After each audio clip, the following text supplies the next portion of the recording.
ATL, this is for you, man. Hitting you back on that question you had on the speedometer. Figured I'd post a little video. First time doing this. Don't even have a camera. I'm using my tablet, but been watching your video. Shout out to Loco. He's actually how I found out about Venom Motorsports and reached out to Moose and got this.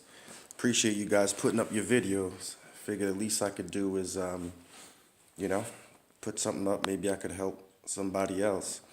But anyway, so the speedometer, the one I was mentioned in the post, is the Trailtech. This is it right here. And as you can see that. Speedometer is really just the middle part here.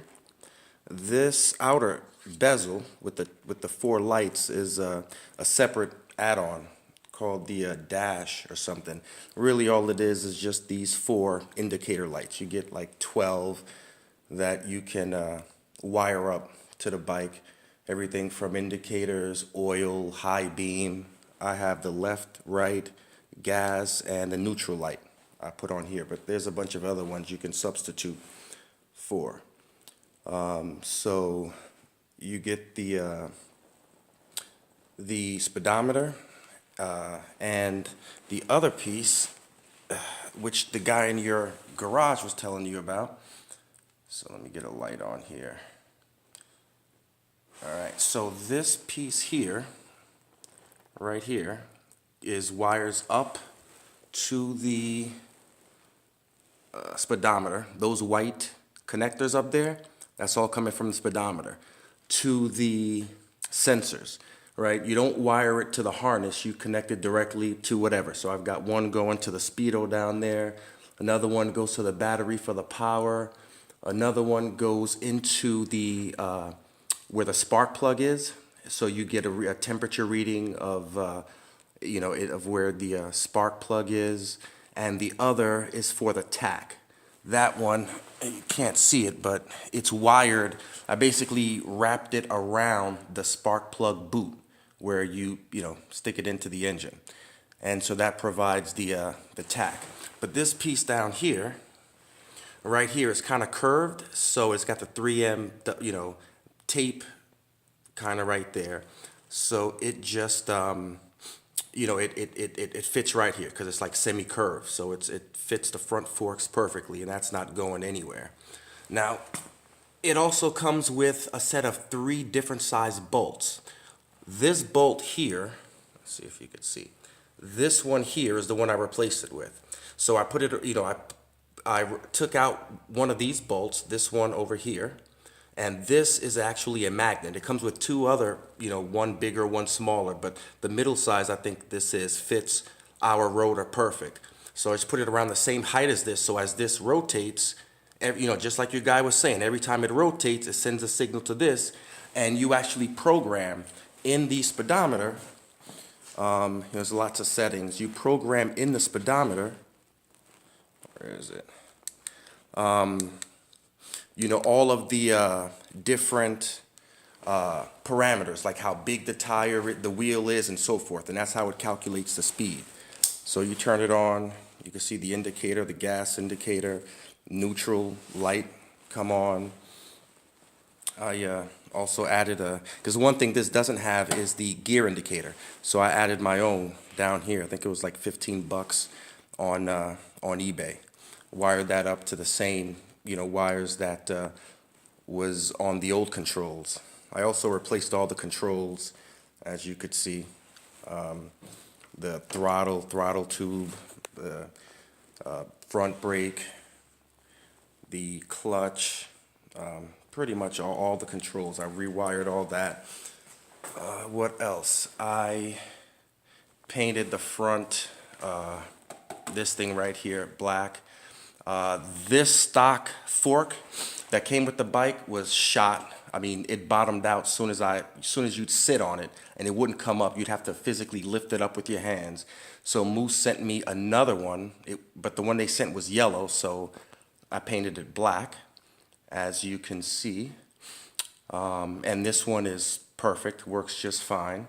I also replaced the rear because I wanted the back to be a little bit, wanted the back to be a little bit higher.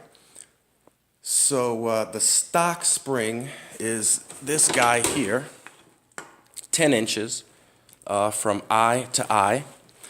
This one took me a while. First, I bought this guy, which is 11 inches. That was way too tall, way too long, 11 inches from eye to eye. That was way too long, and it created a huge gap in between here and here. So it pushed the back wheel down, and there was a huge, ridiculous gap, and it caused the chain to rub. So then I went down to a 10.5, which is this one, and that didn't really help much. I had the same issue. Chain kept rubbing. The key was this right here, which is 10.25. So the stock is 10, I'm sorry, not 10 inches, 10, 10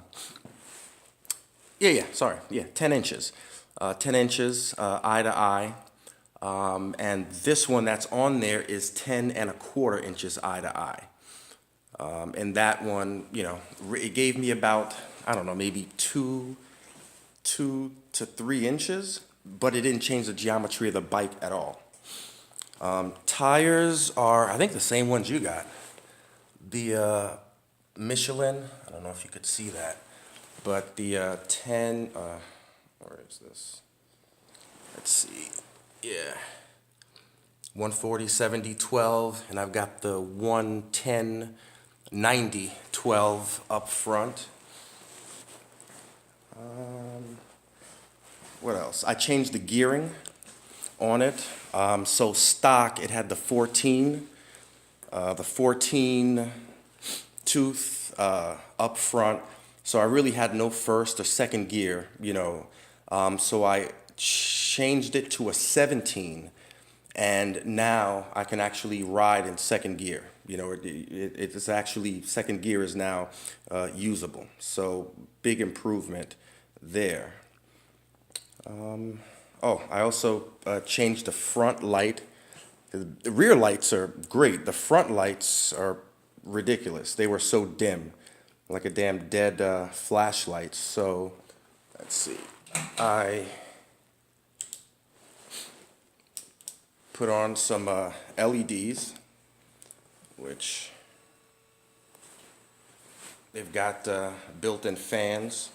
I don't know if you could see. I had to kind of jerry-rig it because this one came with the H4 type bulb, and these Chinese bulbs, they don't make anything that will fit them, so I had to kind of jerry-rig that. But that works just fine. Oh, I also added some front markers.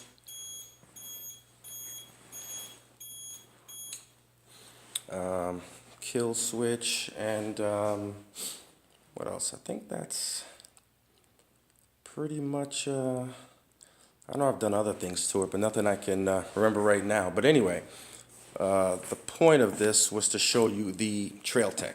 It's a bit expensive. It's like, I think, like $110, I think, something around there. I got it on Amazon, maybe like $130 with this dash along with it.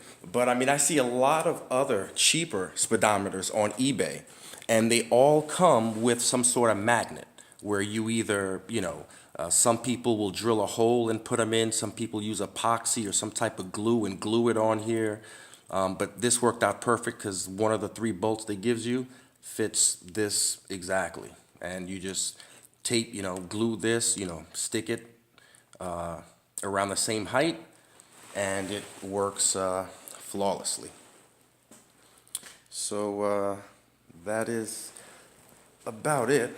I did have I also replaced the carburetor. I've got a Mikuni VM26 on here, but I cannot get this thing jetted for anything. So wanted to hit you up on that, because I know I saw in one of your videos you upgraded your carb. Was wondering what jets, what size, you know, pilot and main jet, if you knew, because I'm having a hard time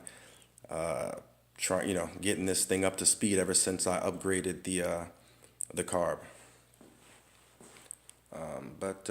Yeah, man, so that's it. I will post it, and hit me up and take it from there.